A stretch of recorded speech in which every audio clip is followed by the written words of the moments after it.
The snow had started just after dusk, a white hush falling over the prairie like a prayer said too late. It wasn't the gentle kind that danced in the lamplight, nor the dry whisper of plains flurries. This storm came hard and low, driven by wind that howled like it knew the sins of the world and meant to bury them under its weight. She had no name out here. Folks in the last town called her Widow Harper, though she'd never worn a ring. She didn't correct them. Names were too heavy, and hers had long since sunk beneath the snow like everything else she'd tried to keep. The baby had been swaddled tight against her chest, wrapped in wool and lined with rabbit fur. His breath, shallow and quick, warmed the hollow beneath her collarbone. She walked with one hand over his back, not to hold him in place. He never stirred, but to feel the soft give of his ribs and believe he was still in her world. By the time she found the old trapper, shack, tucked between two slumped cottonwoods with a door that hung open like a gasping mouth, she knew he was gone. There was no scream, no wail of grief. She simply sat down in the drift at the threshold, the wind battering her shoulders, and listened for his breath one last time. When it didn't come, she looked up at the dark sky and then down at the thickening snow and understood what had to be done. The earth was frozen solid. She had no shovel, only a hunting knife in her bare hands. She used both. The ground fought her, cracked her nails, sliced her palms, but she worked through the night by feel and fury, carving a shallow hole beneath the roots where the snow wouldn't reach so soon. She laid him there, face to the east, just like her grandmother used to say, so they can watch the morning come. There was no scripture, no stone, just a kiss to his forehead and a soft, wordless murmur, the same one she'd hummed to him during those empty nights on the trail. By the time she staggered back to the shack, the storm had sealed the ground behind her. It was as if the land wanted to forget as badly as she did. She bolted the door with a rusted bar and collapsed against it, breath ragged. The walls were thin, the stove belly cold. Inside, the air smelled of rot and mice and old meat, but it was shelter. She let the dark take her. Morning came without light. When she woke, she couldn't say how long she'd slept. Her hands were stiff, cracked, and blistered, her feet swollen in her boots. She moved slowly, mechanically, rebuilding the fire from frozen tinder and dried dung, coaxing it to life with the last of her breath. She did not cry. The second day passed in silence. She ate jerky from her satchel, drank melted snow, and stared at the corner where a lantern swung on a nail. The storm had quieted but left the world white and blank. Nothing lived out there. She was prepared to die. She felt it in her spine, in the ease with which she welcomed stillness. But something moved at dusk, a faint thump, a scrape, and she stiffened. Outside, a figure staggered against the wind. She watched from the slit between boards. He was tall but limping, wrapped in a duster lined with blood. A rifle hung loose from his shoulder. He moved like a man who didn't know if he was still alive. She didn't open the door. Not at first. He collapsed just shy of the stoop, face down in the drift, steam rising from his back where his body still fought the cold. She waited, counted to 60, twice. Then she moved, fast and stupid, and driven by something she didn't recognize in herself. She dragged him inside by the coat, arms trembling, heart a hammer in her throat. He was heavy and half-conscious, mumbling words that didn't fit together. She kicked the door shut behind them and laid him by the fire. Blood soaked through the back of his shirt. She didn't ask his name. She cleaned the wound with snow and whiskey, stitched it with thread from her own coat. He didn't flinch, just watched her with eyes the color of dry earth, silent and fathomless. Night came again. She fed him broth from the last of her beans, waited to see if he'd live. He did. In the morning, he spoke. "You could have let me freeze." Her voice came low, barely used. You were already halfway there. He smiled barely. It wasn't warmth that passed between them, not yet, but something older, something quieter, recognition. Two ghosts in the same storm. He slept through most of the day, his breath shallow but steady, the fever taking hold and then ebbing as the fire held the chill at bay. She watched from her place by the wall, knees tucked under her chin, rifle across her lap though she hadn't lifted it once since dragging him in. His coat lay drying near the hearth, the blood on it gone black. Beneath the leather, his shirt was torn, the skin beneath laced with old scars and a new one that would take time to heal. She'd seen wounds like that in the war, long gashes made by knives not meant to kill, just to mark a man. He wasn't a soldier, not by the way he moved, but he'd seen things same as her. His body bore the history of it. The third morning, he stirred enough to sit upright, leaning heavy against the wall. His hand went to the sidearm at his belt, but it was gone. She'd taken it before stitching him up. "It's in the corner," she said, without rising. "Ain't loaded." He looked at her then, really looked. "Where's your baby?" Her heart stilled. She hadn't told him about the child, not his name, not the grave beneath the cottonwoods. She hadn't spoken it aloud since the night she buried him. "I heard him," the man said, eyes distant. "In the dream, crying, then gone." She didn't answer. Instead, she stood, slow and deliberate, and brought him a cup of snowmelt. He took it with both hands, fingers trembling. She could see the old tattoos there, half-faded, prison marks by the look of them. He drank in silence. Later, as she mended her boots with a spare lace, he spoke again. "Name, Elijah." She didn't offer hers. That night she dreamed of fire, not the kind that warmed, but the kind that roared, devouring canvas and timber and sky. Her baby's cradle engulfed, her arms empty. She woke with her fingers clawing at the blanket, breath sharp in her throat. Elijah was watching. He said nothing, just passed her the tin cup of water and looked away. By the fourth day, his fever broke. He sat near the stove now, upright, rolling a cigarette with hands that bore the tremor of long days without. She let him smoke. The smell was sharp, but it kept the mice away. "You planning to head out once the trail's clear?" he asked, gaze fixed on the flame. "I was," she said. "But now?" She shrugged. "Storm, not done. Don't matter what I plan." He watched her a long while, the smoke curling between them like breath in the cold. "You got anybody?" She shook her head. "Me neither," he said. For a time, the only sound was the wind brushing snow against the walls. Then he said, "You patch me up, feed me, keep me from freezing. Most folks wouldn't." She didn't answer. He leaned back against the wall, exhaled. "You think I'm a bad man?" "I don't think anything." "You should." The next morning, they found a wolf nosing around the door, half-starved, its ribs showing through its pelt like fingers pressing from beneath the skin. Elijah rose slow, rifle in hand, but the widow stopped him. She opened the door a crack, tossed out a strip of salted meat.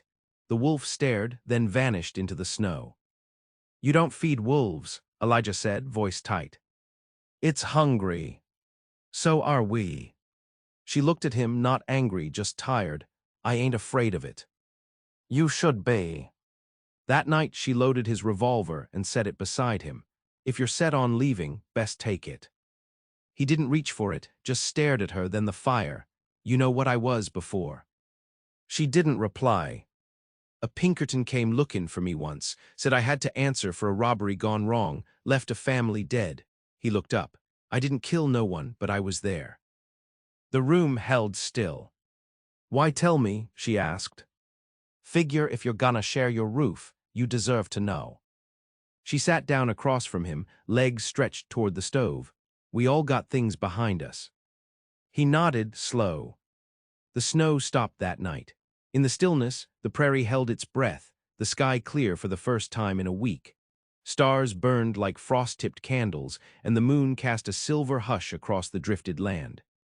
At dawn, she opened the door and stepped into the light. The grave was there, beneath the trees, untouched. No tracks, no windfall. The storm had wrapped it in silence, preserved the shape of her labor. Elijah stood beside her, one hand at his side. He didn't speak, just bowed his head. She felt the warmth of him, close but not touching, and something inside her, long frozen, shifted. Not thawed, not yet. But no longer alone. The trail opened in patches, snow cleaved by the low sun and wind, revealing the bones of fence posts and ruts long buried. They walked it slow, Elijah leaning harder on a branch he'd carved down to a cane, each step measured. She carried the packs, rifle slung over her shoulder, eyes sweeping the prairie like it might lurch to life and test them. They didn't speak of where they were going, not exactly. It was less destination than direction, south, toward warmer land and maybe a town where names meant less than coin. On the third day, they found a shack with the roof caved in, walls half swallowed by drifts. Inside, a family of badgers had made a den in what once was a root cellar. Elijah moved to chase them off, but she laid a hand on his arm. "Let 'em be," she said. "Ain't ours to take." He looked at her hand, then at her, then nodded. They camped under a cottonwood that night, the fire small and smothered. She watched him from across the flames, saw the way his eyes lingered on the dark beyond the light's reach. He wasn't looking for danger. He was waiting for it. "You have people before?" she asked, voice barely above the wind. Elijah was slow to answer. "Once." She didn't press. He added after a long silence, "Wife, girl, she would have been 10 now." "What happened?" "Same thing that happens to most who try settlin' in a land that don't want 'em." She looked at him then, saw something in his face that didn't speak, but held pain like a seed clenched tight in a fist. No tears, just the deep-set knowledge of loss, layered and lived in. He didn't ask about her baby again, didn't speak the word.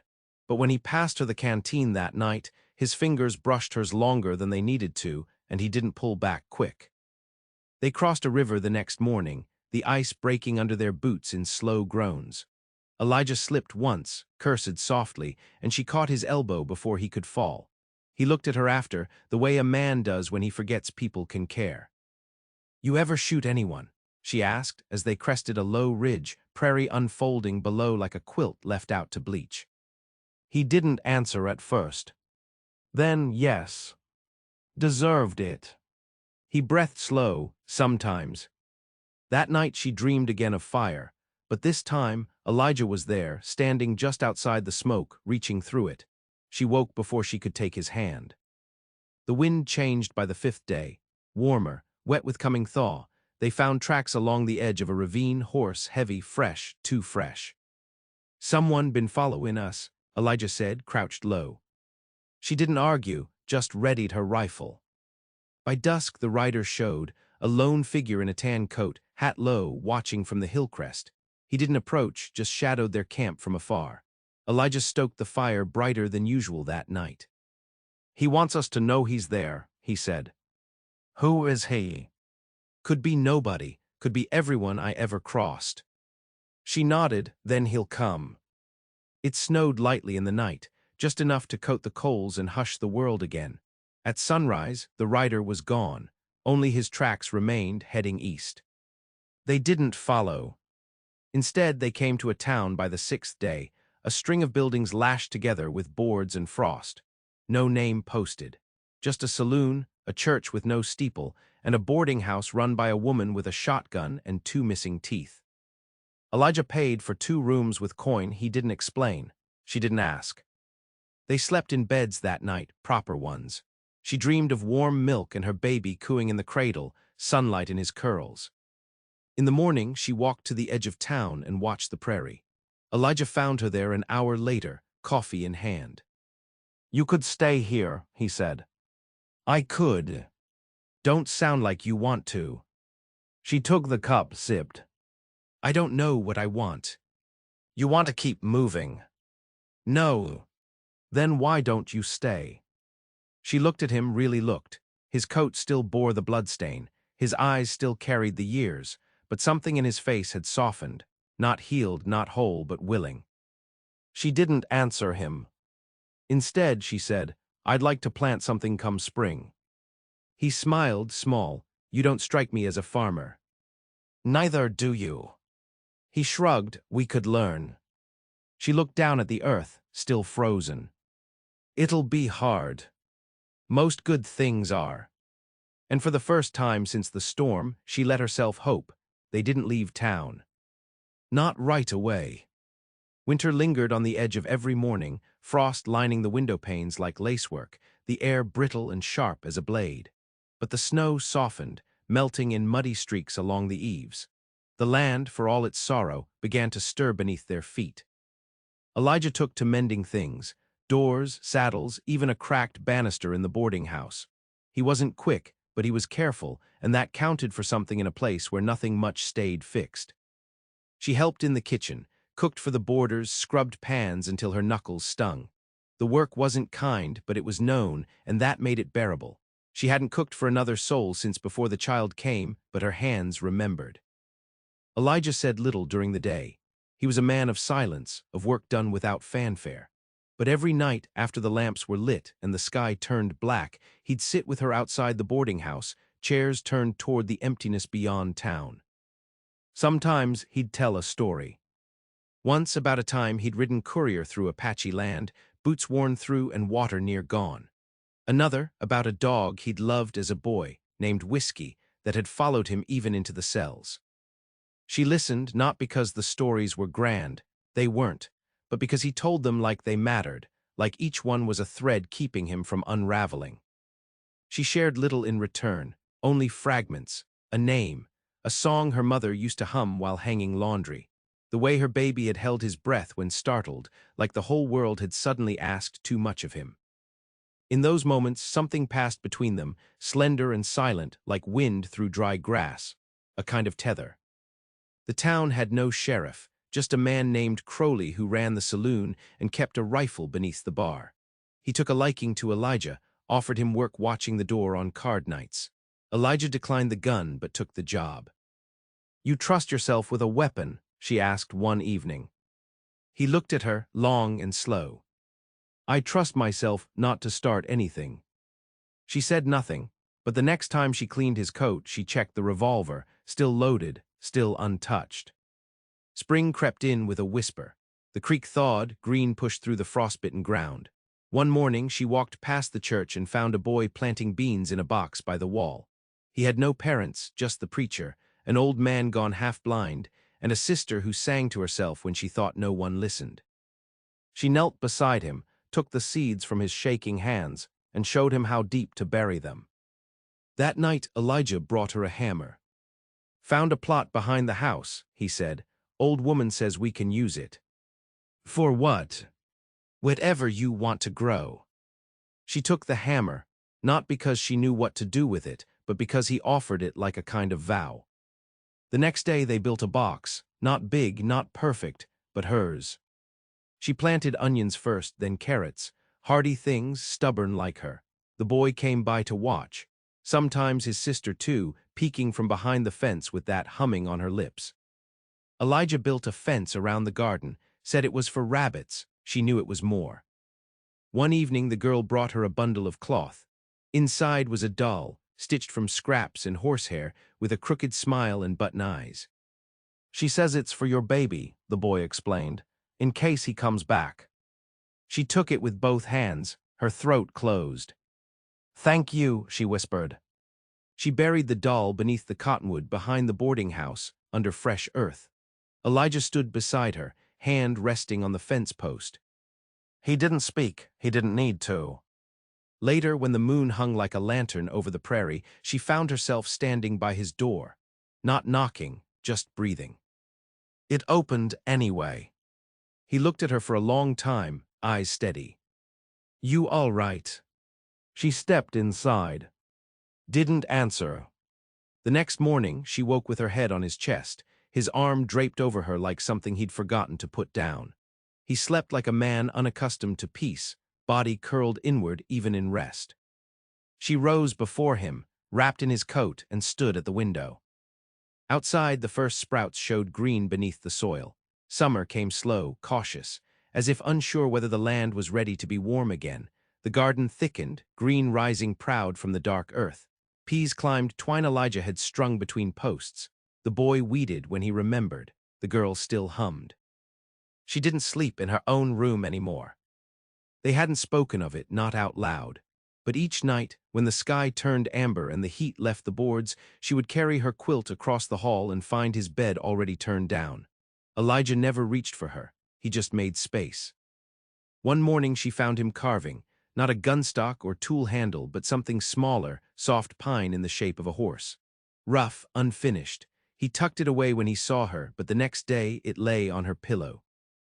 She didn't ask who it was for. Trouble returned like dust on the wind, dry, steady, and inevitable. A rider came through town mid-July, broad-shouldered, with a coat too clean for the trail and spurs that jingled too loud.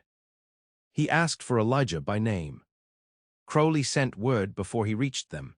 Elijah read the note once, then burned it in the stove. "You gonna tell me who he is?" she asked. Elijah stood by the sink, hands deep in water, scrubbing the tin plates like he meant to erase time. "Name's Fowler, rode with me once, before everything." She waited. "He's not here for talk."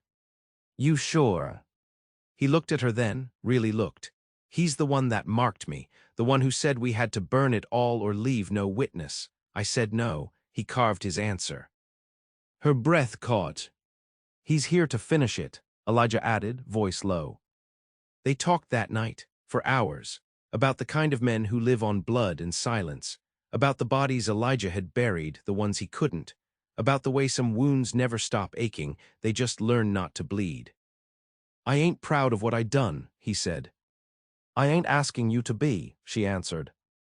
In the morning, Fowler rode in slow, tied his horse in front of the saloon, stepped inside like he owned the boards. His coat flared open just enough to show the pistol at his hip. Crowley kept his hand under the counter. Elijah met him at the church steps. The whole town stilled. The preacher kept the children inside. The wind dropped out like it knew better than to breathe. She stood beside Elijah, rifle slung. Fowler laughed when he saw her. "You bring in a widow to a shootout." Elijah didn't blink. "She's the better shot." Fowler looked between them, slow and mean.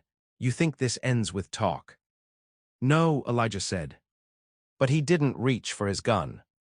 Instead, he stepped forward, hands open. "I ain't drowin'. You want it, you take it. But you're gonna do it in front of her. You're gonna show her who you are." Fowler hesitated, just long enough. That's when the boy came running. Not for the fight, for the garden. "Something's eaten the carrots," he yelled. The sound broke the air like thunder, cracked the spell. Fowler blinked, thrown by the absurdity, by the child's timing, by the sheer wrongness of life insisting on itself. Elijah used the breath of that pause, stepped closer, close enough that Fowler's hand never made it to his weapon. He didn't kill him. Just took the pistol, broke the stock against the post, and tossed the barrel into the dust. Fowler cursed, spat blood from a cracked lip. Elijah leaned in close. "You ride now, don't come back." And somehow the man did. After, the preacher said a prayer, not for justice or vengeance, just thanks. She helped Elijah patch his split knuckles. Neither of them spoke while she worked, but when her fingers paused, he looked up. "You didn't flinch," he said. "You didn't draw." He nodded once. That night the girl brought over a pie, said it was from the garden, though it tasted more of sugar than anything grown. The townsfolk began to look at them different, not like ghosts anymore, like people who might stay. At dawn, Elijah stood barefoot in the soil, watching the beans climb. "Used to think I'd die with my boots on," he said. "You still might," she replied. He smiled. "Wouldn't mind if it was here." Autumn edged in with the quiet dignity of a guest who'd waited too long to be invited. The prairie turned gold and rust, skies bruised with early dusk, and the wind took on a gentler kind of sadness. In the mornings, she woke to the sound of dry leaves brushing the window pane and Elijah's breath steady beside her.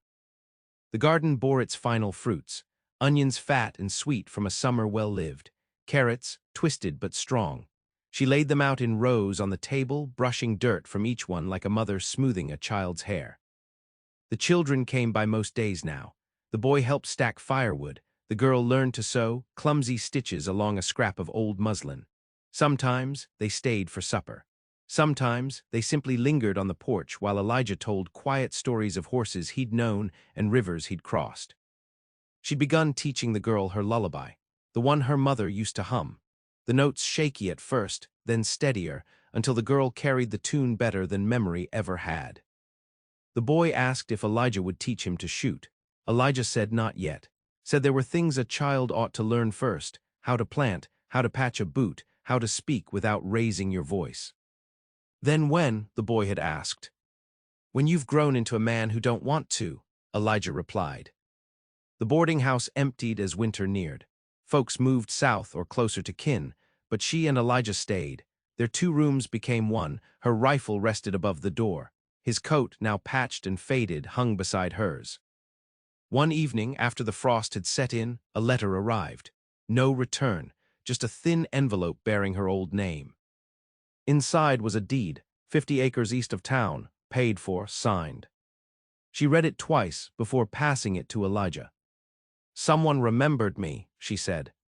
He folded it back slow. "You wanna go."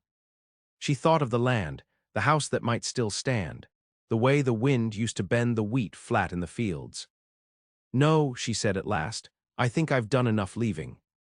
Snow returned one morning with no warning, blanketing the town in silence once more. But this time, it felt less like a burial and more like a blanket pulled over tired shoulders. She lit a lantern and set it on the windowsill. Elijah carved beside the fire, wooden toys now, for the boy and girl, small animals that could fit in a child's hand. She read by the stove, the Bible one day, a tattered novel the next. There was no need to fill the silence. It was theirs. And in time, folks came to say they belonged.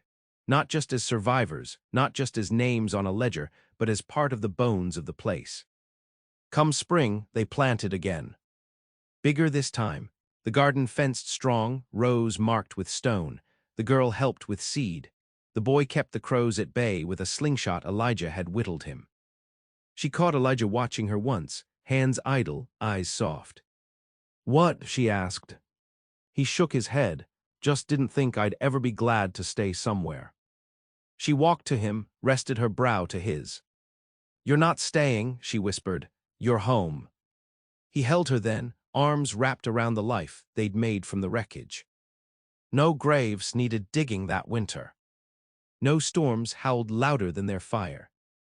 And beneath it all, something endured. Not just survival, but belonging.